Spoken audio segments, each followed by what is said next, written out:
Funding for This Is Nashville comes from you, our listeners, and Music City Prep Clinic, Nashville-based provider for PrEP and offering comprehensive sexual health services in an environment designed to be safe, professional, and shame-free. Learn more at musiccityprep.org. I'm Khalil Ekulona, and this is Nashville. When people in our community are applying for disability benefits, they're often in what can feel like an uphill battle. The process is long and can be downright confusing. Even when they're able to make it through the bureaucratic maze, keeping their benefits presents a new set of challenges. So, how does this system work? How are people who are living with a disability making their lives work despite the difficulties? Later this hour, we'll bring you a special Citizen Nashville with some of the answers. But first, it's time for At Us. Yes, each week, we take time to read the comments so you don't have to. I am encouraging you to literally at us on Twitter at This Is Nashville and on Instagram at This Is Nashville_WPLN. Joining me now with a look back at the past week is our senior producer, Steve Haruch. Hey, Steve. Hey, Khalil. So, what have listeners been saying? Yeah, we've gotten a lot of good feedback this week. Last Thursday's show was all about foraging and preserving foods. Yes, and one of our guests, Alan, brought some delicious passion fruit. It's green. It's kind of like this green, glorious, jade-like pomegranate. It's delicious. I want more. Yeah, I think that was the first time we had someone eating foraged food live on the radio. I might have to check the archives. I'll do it again. Anyway, on that foraging front, we got a tweet at This Is Nashville from someone who shared your opinion. Joe Zekafus said, quote, "Can't say enough about how excited our family was to learn about the Maypop/passion flower a couple years ago. My wife is from Puerto Rico, and although it's not exactly the same as tropical passion fruit, it's very similar and easy to grow from roots," end quote. Oh, man, that episode was great. I am still thinking about when Katie Koss said she canned an entire chicken. That reminds me of a song. Well, I was pretty drunk, I must have been half blind. But when I found the chicken, she was all mine. I don't know where she come from or how long she been there. But I ate her anyway, cause I was drunk and I didn't care. And I got drunk and I ate a chicken. I ate a chicken I found in my kitchen. Not just a leg and not just a wing. I'd like to let you know that I ate the whole damn thing. Well, it turns out she'd been there for a while. All right, we're not making ourselves hungry during showtime again, are we? Look, Steve, I just want to say I've been there. I think we all have. Those of us who eat meat, that is. All right, so last Friday, the show was all about going to the Chapel of Love, which just happened to be a day before the wedding of the one and only Marquise Munson, DJ over at our sister station, Yes. WNXP. Absolutely wonderful. That was a fun one, and congratulations, Marquise. I hope you and Sarah are having a beautiful honeymoon. As you may recall, Khalil, that episode ended with a riding shotgun feature on board a bachelorette party bus. Yes, and if I remember right, it involved a penis squirt gun full of White Claw. It did indeed. One that many mouths had touched, Right. in fact. Right. Yes, it's all coming back to me now. You know, for better or for worse now. I imagine that Nashvillians have some feelings about this. I've come to learn that bachelorettes are a whole trigger warning for a lot of folks. Yeah, let's just say there were a lot of eye roll emojis. A lot of Nashville would be better off without these monstrosities, etc., as you can imagine. But also, a shout out to Andrea and Rose. We got a tweet from Dixie Girl 256 who said, "I hope your producers got hazardous duty pay for riding those party buses." Let's hope the station sprang for shots at the very least. Well, I'll leave that for other people to disclose. But meanwhile, over on our Instagram, Danny Hootenanny left a comment that said, "If I had $1 for every time a woo girl on a party wagon woke me up from a much-needed lunch break work nap, I'd have thousands of dollars. Go back to Michigan and tell your friends Nashville sucks." Wow. I mean, I guess I'm not surprised. Like I said, plenty of Nashvillians hate these things. But I am a little jealous of anyone who gets to take a nap during lunchtime. Same. And you know, whether you love them or hate them, we should keep in mind that there are real people in those big trucks, to coin a phrase. Rebecca Boynton hopped into that Instagram thread and said, quote, "Try and remember that most of the hatred directed at bachelorettes is rooted deeply in misogyny. Let the ladies have fun and get messy while doing our part to ensure they stay safe. They stay safe. Thank you for doing your part to humanize women, WPLN."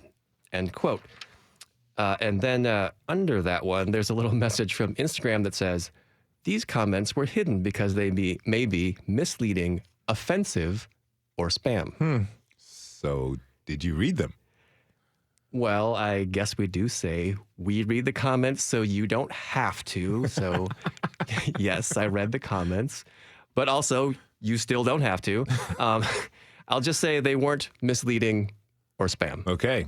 So, you know, what else have you got?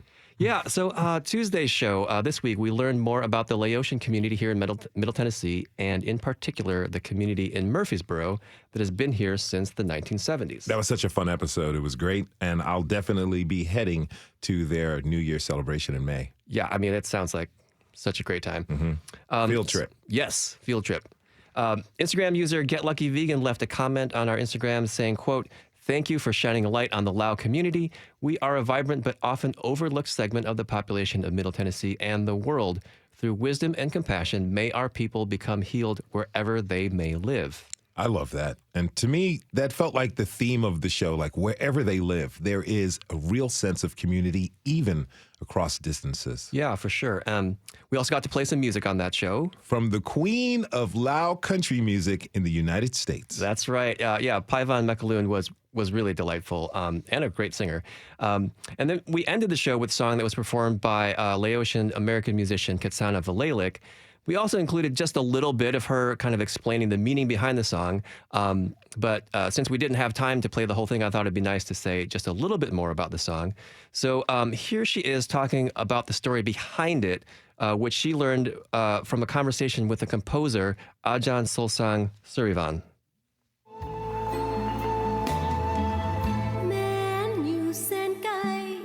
He said one day in 1962, a beautiful woman, Mum Manivon, came back from Cambodia to Vientiane to visit her family and relatives.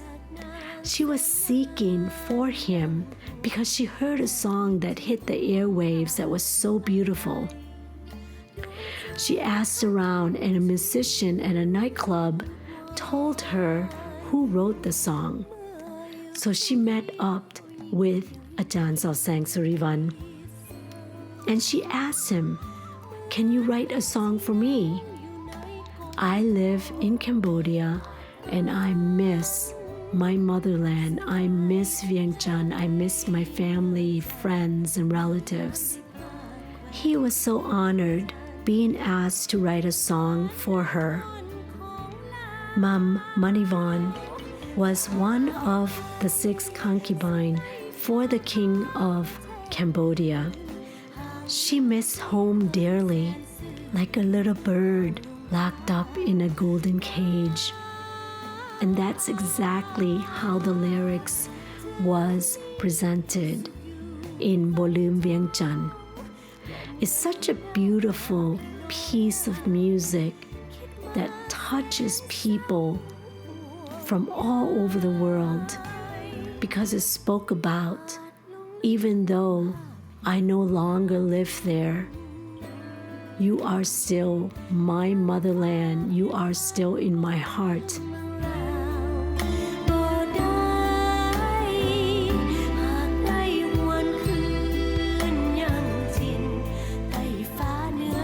That's beautiful. All right. So I don't know about you, but I started getting reactions to yesterday's show about school vouchers pretty much as soon as we were off air.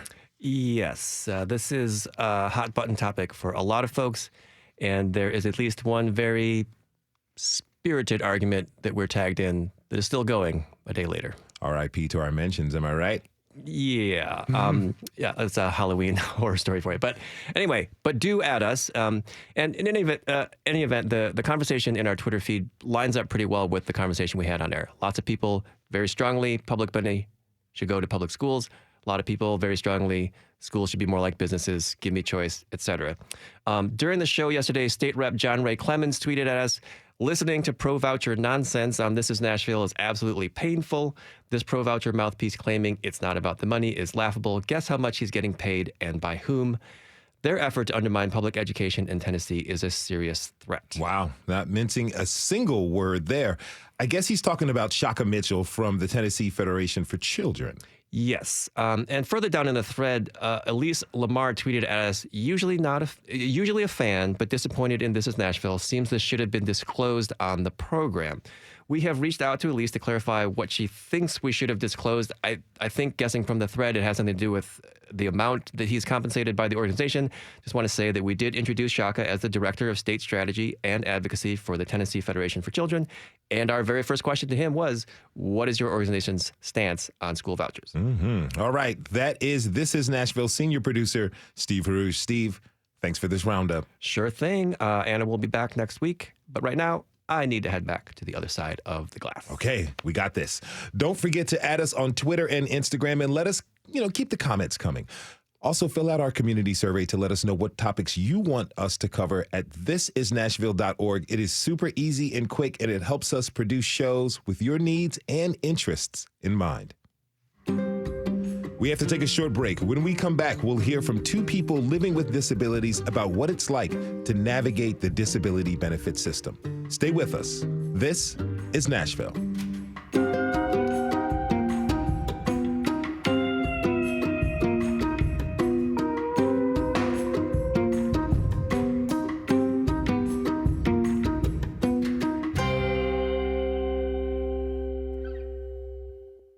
Funding for This Is Nashville comes from you, our listeners, and Music City Prep Clinic, Nashville-based provider for PrEP and offering comprehensive sexual health services in an environment designed to be safe, professional, and shame-free.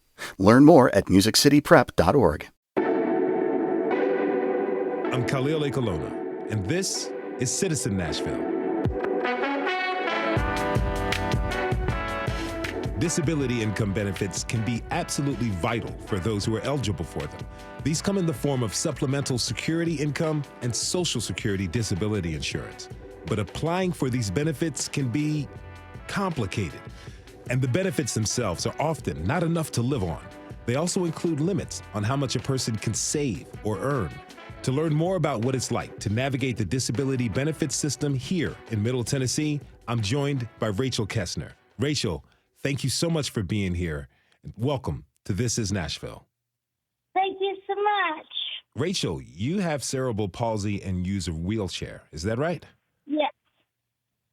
CP is basically, if you want having a stroke before old enough to have memories to relearn.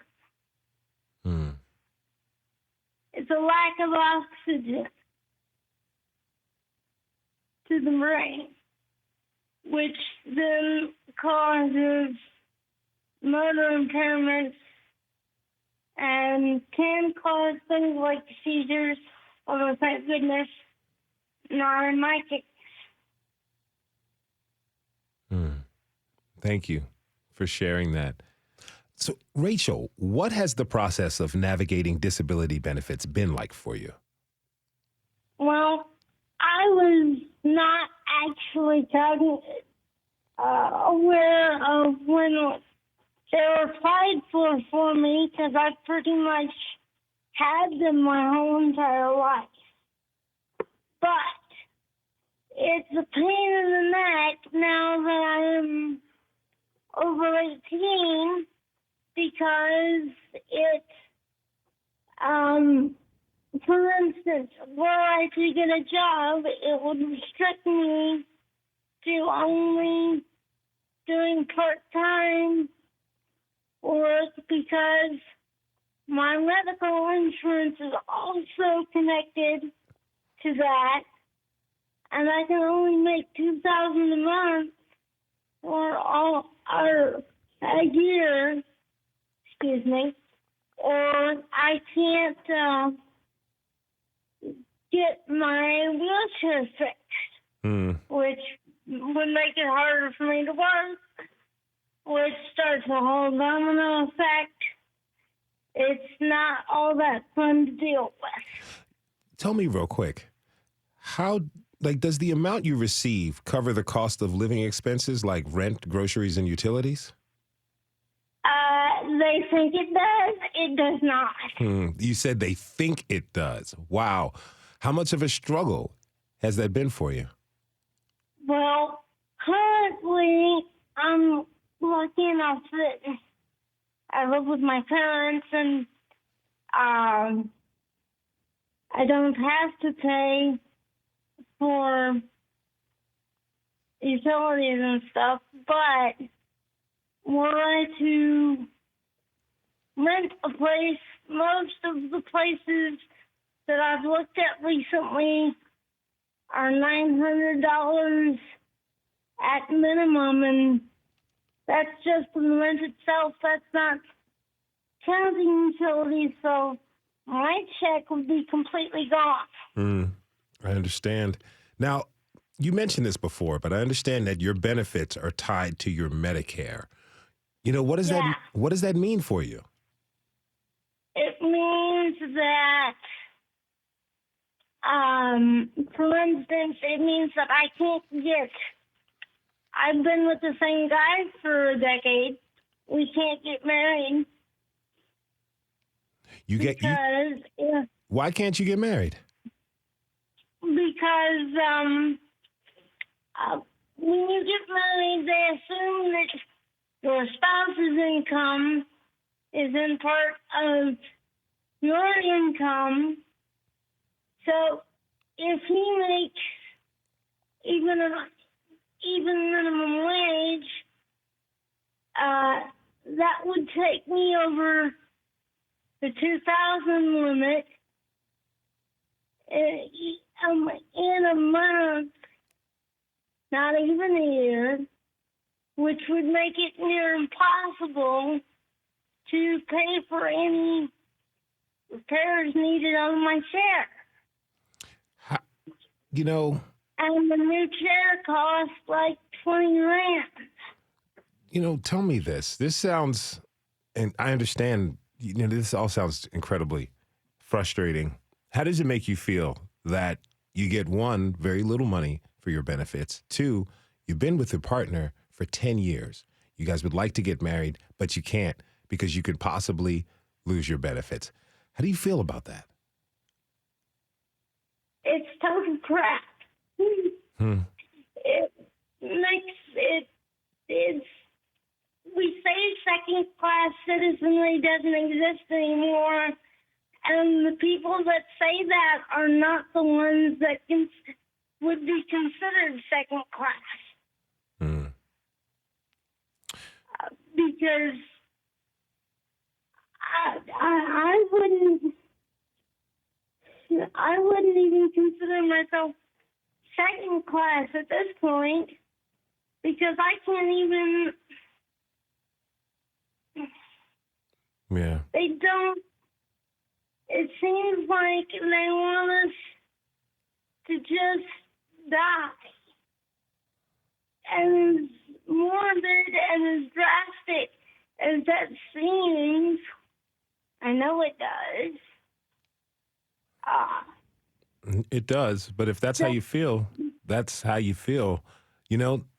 Answer this for me. What about people who don't have family around to help them? Then I would hope that they're lucky enough to have friends to fill that gap. Or the ones that don't, oftentimes they end up in nursing homes or going through social services programs that may or may not them adequately. Those cracks are bigger than you think they are. I'd like to bring in my next guest, Hazy Pete. And Hazy, thank you so much for being with us today.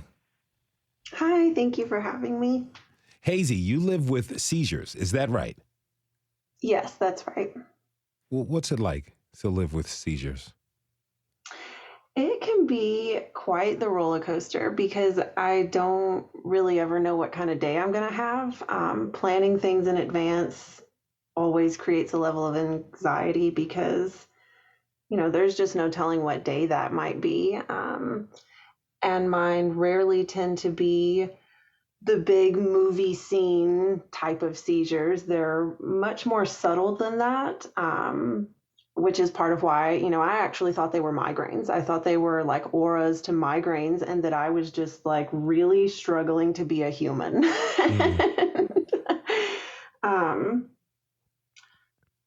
But they vary in intensity, and it varies how long it takes to recover from that. And that it creates a challenge in almost every single aspect of my life. Tell me, what has the process of applying for disability benefits been like for you?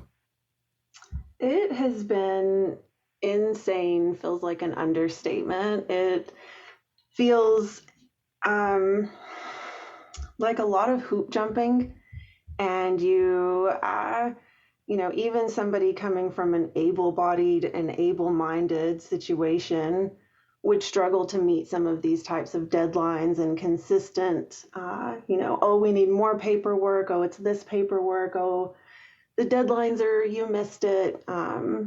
It feels very frivolous, and knowing that somebody is already struggling with a disability, it feels very backwards.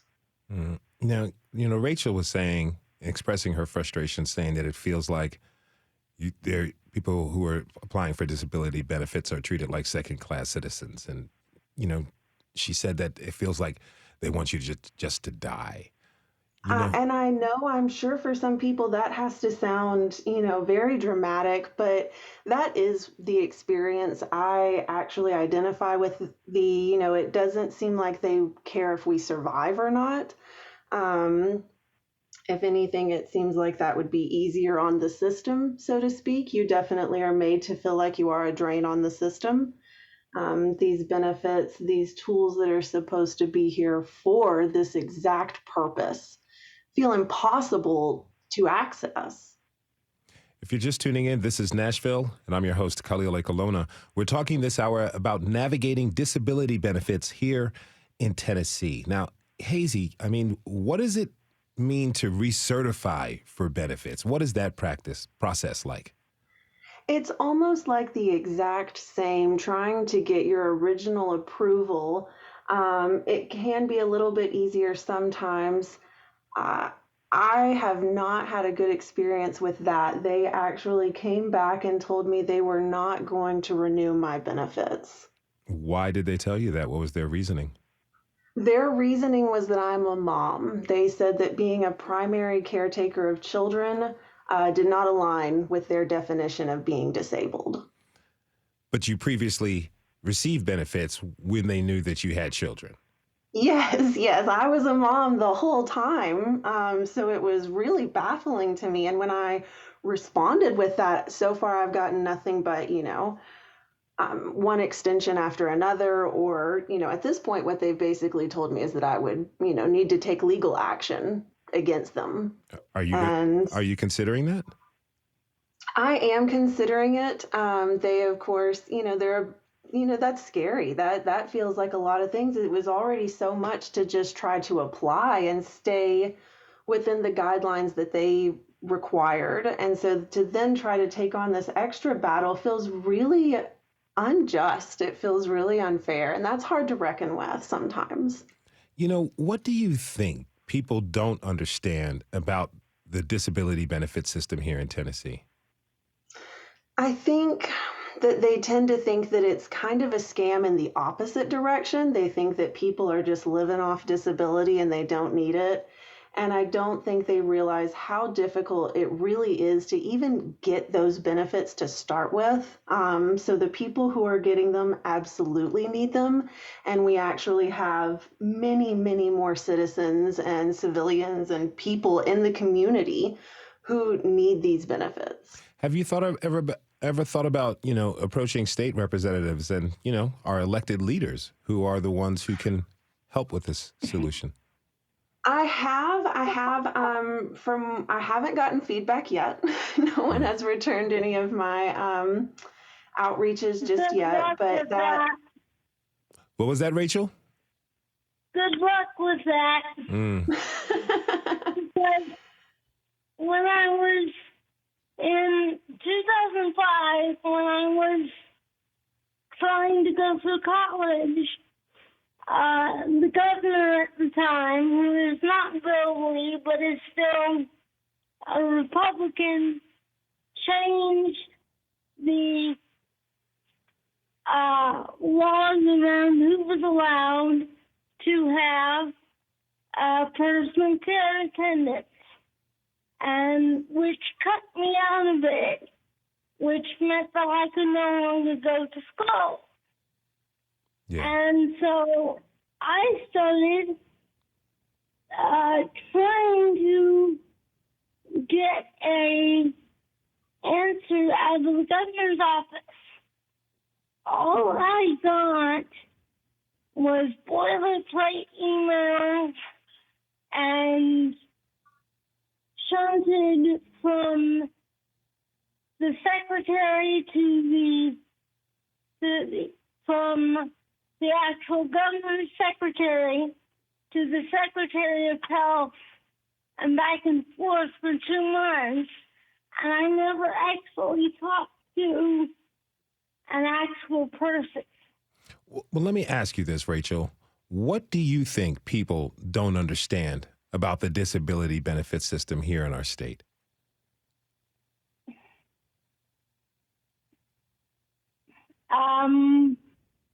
They assume that it covers more than it does. And they assume that it allows people using it to thrive when it is basic.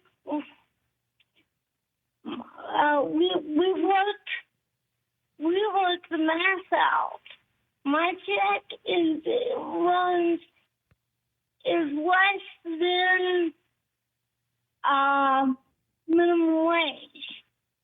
So I'm still earning way below poverty level. And people who don't have to deal with it just assume that, that we're getting handouts and are able to eat $10 meals in restaurants. When now we're lucky if we can get Subway once a month.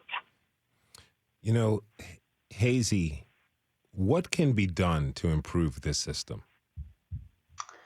I think one of the main things is preventative health care altogether. I think a lot of things that are actually disabling to a lot of people, they are living with. They think that it's normal to be in pain consistently, and it's not. I think that would be a great way. And I think, streamlining the enrollment process would be amazing. And for it to be way more through maybe the healthcare system, your doctors can file some of that paperwork and that be part of the enrollment instead of it being on the disabled person to jump through all these hoops. That was Hazy Peden. She was joined by Rachel Kestner. I want to thank you both for being on the show and sharing your experiences. Good luck to both of you. Thank you. Thank you so much for having me. Thank you so much. We have to take a short break. When we come back, we'll talk with experts who can share insights on how the system works and where it can improve. Do you have questions about how to access disability benefits? Where are you finding challenges? Tweet us at This Is Nashville. We'll be right back.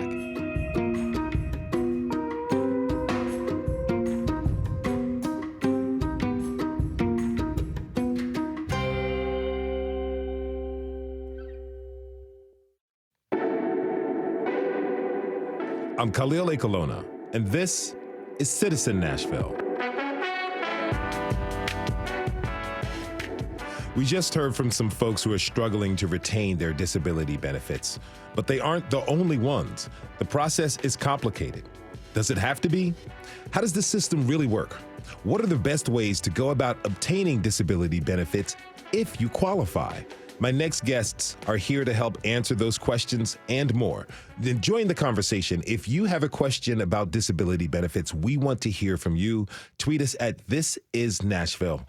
Marissa Smith Fletcher is an independent living specialist with Empowered Tennessee, an independent living nonprofit. And Kevin Wright is the Assistant Commissioner of Rehabilitation Services with the Tennessee Department of Human Services. Marissa, Kevin, thanks for being with us, and welcome to This Is Nashville. Hello. Thank you for the invitation. Really appreciate both of you being here. Marissa, can you tell us what you do at Empower Tennessee? So I'm an independent living specialist, and I help individuals with disabilities reach their independent living goals, to stay independent.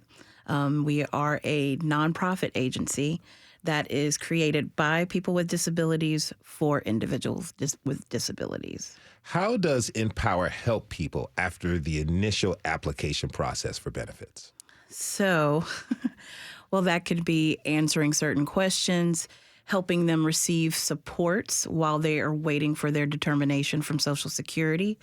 It can also be if someone is going back to work and they've received their benefits, helping them navigate what's going to happen to their benefits when they go back into the workforce. Okay, so it's a long list of things that you all offer. Yes. Kevin, can you tell us more about your role? Absolutely.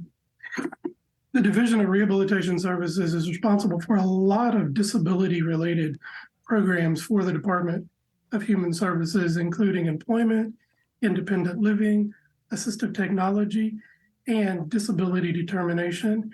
We do the disability determination based on the very specific and stringent requirements for and at the direction of the Social Security Administration.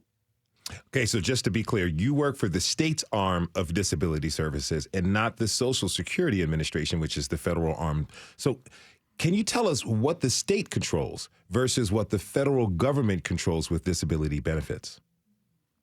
Absolutely. So the process of disability starts with making an application with the Social Security Administration. So all of the process begins and ends with the Social Security Administration. The application process is then sent to us to determine eligibility based on all of the very specific requirements and criteria using medical evidence and all of the evidence we need to determine whether or not an individual qualifies based on the Social Security rules. Once we have made that determination, it goes back to the Social Security Administration, who then determines benefits, when they start, when they end. So we're in the middle determining that eligibility. We have about 300 staff dedicated. They're very compassionate and dedicated folks to making an accurate determination. That's the overall process. All right, let's hear from some of the community about the difficulties they are having. LaTanya Jenkins wrote in, quote, I have an autistic adult son. As soon as he turned 21, I applied for choices and they denied him. I've done this alone with my son and just want a little help for him to have a life in an adult care center. I need help, but they say I need a babysitter, even though he's been disabled since the age 2 and in 2018 started having seizures. It's awful for me, end quote. Marissa, what can LaTanya do to find an adult care center for her son? Ooh, wow, that is a hard question. So she's reached out and tried to apply for choices. So with that, she is going to really be doing some digging and navigating for herself. Why is that? Well, it's just all about what's available. So she could reach out to agencies like us. She can look for some supports and then hope for something better and hope that there is not a long waiting list for her to achieve what she's wanting for her son. I'm sorry, continue. So there's agencies like, so when she applied for choices, she could have also reached out to GNRC. That is an agency that helps people apply for those choices benefits. So if she's needing assistance, which might help the application along, reaching out to those individuals and those agencies. Now, are adult care centers, are they experiencing a shortage of available spaces? Yes. And there is a shortage in help. Okay. In employees doing the work. Another parent wrote into us saying that disability services are weak in Tennessee. Their adult child has been waiting for assistive technology for nearly a year. In their opinion, the application process and approval process is too long. So, Kevin, what is the timeline for benefits? So the timeline for disability determination, and I want to be clear that what we're talking about is disability determination for the Social Security Administration. Sounds like your Twitter follower had a different kind of question, but I can tell you that on average, it takes us approximately 240 days to make a determination. So we always want to do better. We want to go as quickly as possible, but we also want to be accurate. And we have to go through lots of very specific and complex medical documentation and evidence to make the right call. 240 days is a long time. What if someone were in what we would call an emergency situation? Is there any way to expedite that process? That would be a question that the Social Security Administration would need to answer.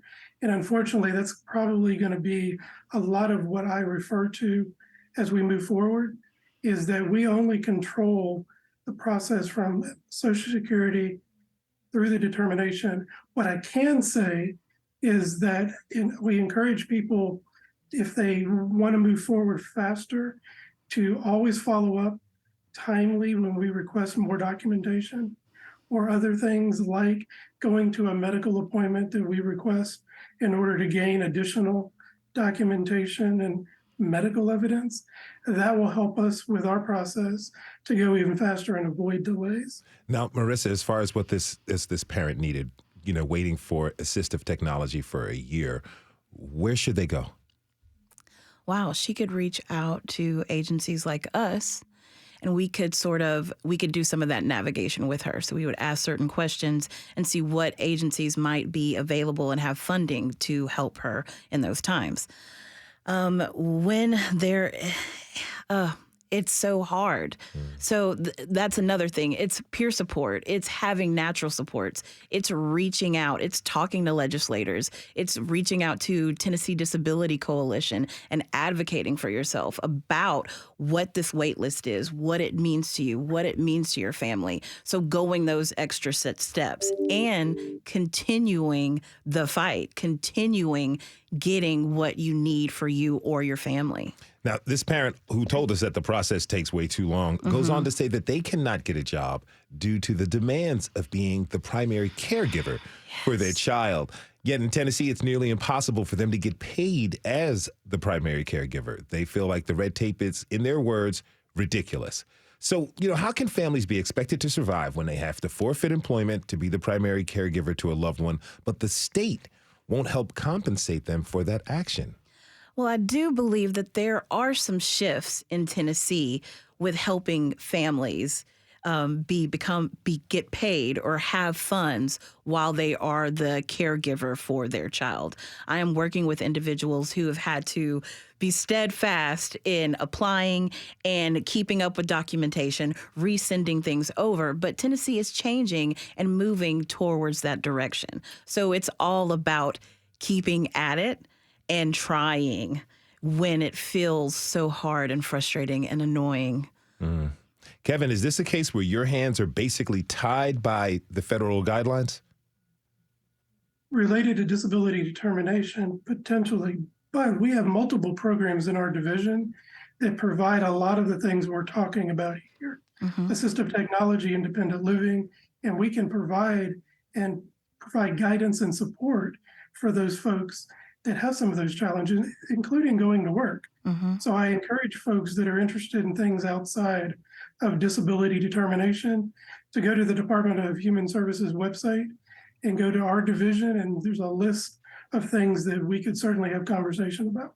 And I agree with Kevin. You really need to look for agencies that help and aid in those, those circumstances. So you look and you dig and you reach out because they're out there. Tennessee is actually growing so much, and Nashville is doing wonders in the disability population. Just for listeners, we will have a list of those resources on this episode's post at thisisnashville.org. We got this message from S. Morgan, quote, "I'm disabled and can't work. I ruptured my neck and have spinal cord damage. I receive just under $1,000 a month to survive with. It nearly pays the bills, but only because I live so cheaply. Get some food at pantries. If it wasn't for that, I would starve. For some reason, I don't qualify for SNAP benefits, although I can't afford to feed myself. It's strange seeing people receive so much in unemployment and debt forgiveness, etc., while disabled starve and go homeless." Now, Kevin, we've seen this situation a lot where someone who doesn't work can't get the benefits to fulfill their basic needs, like eating. I know you can't speak to any specific cases, but in general, why are some people limited in the benefits that they can receive? We don't determine those benefits, so we can provide all kinds of resources and help people find the right path forward, but we don't make any of the determinations of the level of benefit or type of benefit. It really is, we're compassionate folks that want to help, and our team really does work hard to do that. So I again encourage folks to go to the Department of Human Services website, and we can figure out ways to assist. We just don't have the ability to make any difference or change for those benefit levels. That's all a Social Security Administration. Marissa, do you know of any resources As far as? for this situation of someone who just is not really getting enough, who doesn't necessarily qualify for SNAP, even though they can't afford food? She's doing all the right things. She said, as an independent living specialist, what I would have told her to do, apply for SNAP. Then I would have asked her to make an appeal with SNAP. I would have also asked her to go to food pantries, reach out to Second Harvest. I would also look at her budget, figure out ways, what can we do to shift that? And Salvation Army, Catholic Charities, there are agencies out there that might be able to offer some financial assistance during those hardship months. If you're just tuning in, this is Citizen Nashville, and I'm your host, Khalil Ekulona. We're talking this hour about disability benefits. We want to hear your questions. If you or someone you know is having difficulty with disability benefits, tweet us at thisisnashville. Now, we got a voiceless message from listener Larry Bell out in Dershard, Tennessee. He said his brother-in-law has had trouble getting financial assistance to help with necessary accessibility modifications around the house. Let's listen. Our brother-in-law has come to live with us from Louisiana. He's had cerebral palsy since he was a baby. The problem is that he does not have use of his legs, and so he has to crawl up our stairs, and was looking for some type of help for a ramp to be built. While they spend $500 million on a stadium, we've got somebody that has to crawl into the house. You can hear Larry's frustration there, and as we heard Rachel and Hazy's frustration earlier in the show. Marissa, is this a common sentiment from the clients you work with? All the time. And it is, it's hard to hear. And depending on where they live, depends on what social services might be available to them. So that if someone called me with that situation, first thing I'm going to ask them is, where do you live? Unfortunately, how much money are you making? And then I'm going to try to look for agencies that might be able to help them. but this happens all the time, and it's a definite gap in our state. How can people find calm when they're faced with such desperate situations?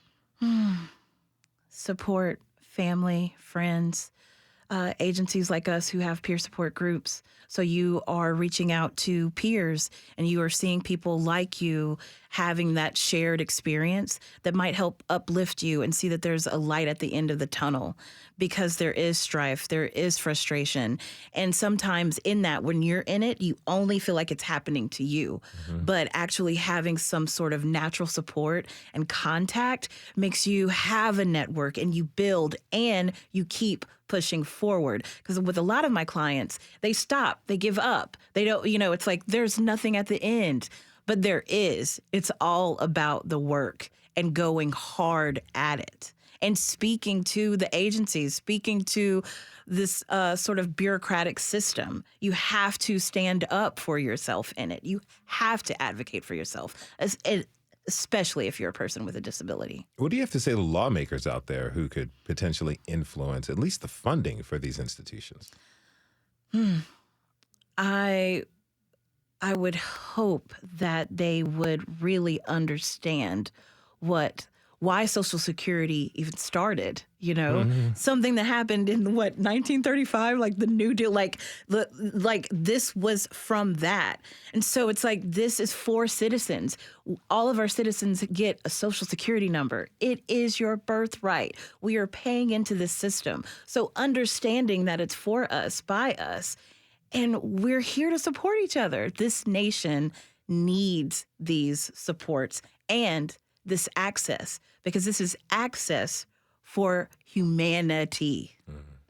Now, Kevin, as you mentioned, the folks you work with are compassionate and want to help. So what's your advice for people filing for disability benefits? I think it's just understanding that we work as hard as we can to make the appropriate determinations based on all of the guidelines that are provided by the Social Security Administration.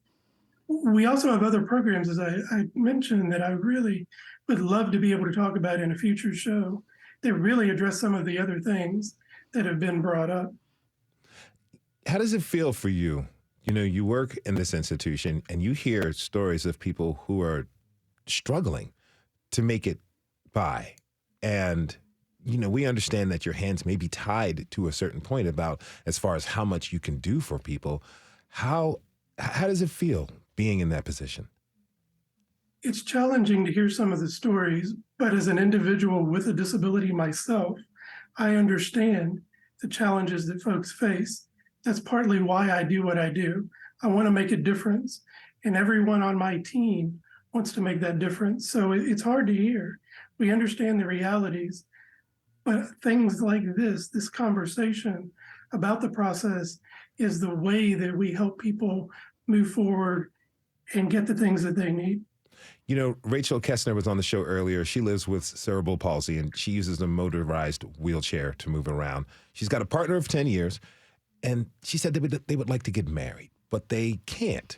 Because if they do tie the knot, their benefits would go away, even though their partner makes close to minimum wage. Can either of you explain that policy for us? Oh, wow.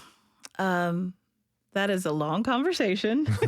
And we have 4 minutes left. So what I would say to her is, if she's looking to go back to work, if she's wanting to get married, to actually speak to someone who's like a benefits counselor, so who can give her some ideas of what to do and how she can prepare. But that is a regulation by Social Security, because how they determine eligibility and what your benefits are is by income or how much you've paid into the system. And that is determined by Social Security and no one else.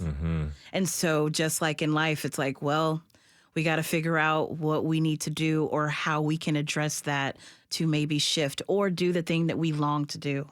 Sounds like we have a lot more to talk about on this topic, and guaranteed that we'll be addressing it. Kevin, we've got about 30 seconds left. Is there one of those programs you mentioned that you'd like to shout out right now? Absolutely. Our vocational rehabilitation program that assists people in going to work. Tell us a little bit more about it. It helps job seekers find the jobs that meet their skills and abilities. in the community at competitive wages. We work really hard to get people jobs in the VR program. All right. I want to thank you both so much for being with us. That was Kevin Wright, Assistant Commissioner of Rehabilitation Services with the Tennessee Department of Human Services. He was joined by Marissa Smith Fletcher with Empower Tennessee. Thanks to both of you for being with us today, and thank you for the work that you do. We want to thank everyone who tuned in this hour. Tomorrow, we'll learn about William Edmondson, the self-taught, world-renowned sculptor and Nashville native who was the first African-American artist to have a solo show at the Museum of Modern Art in New York City.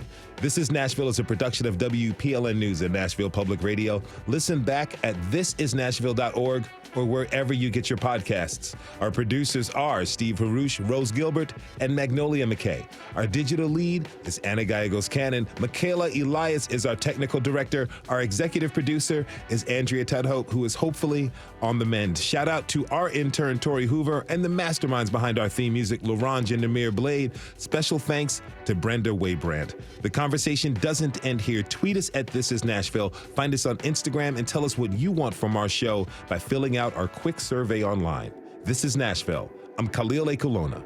We'll see you tomorrow, everybody, and be good to each other.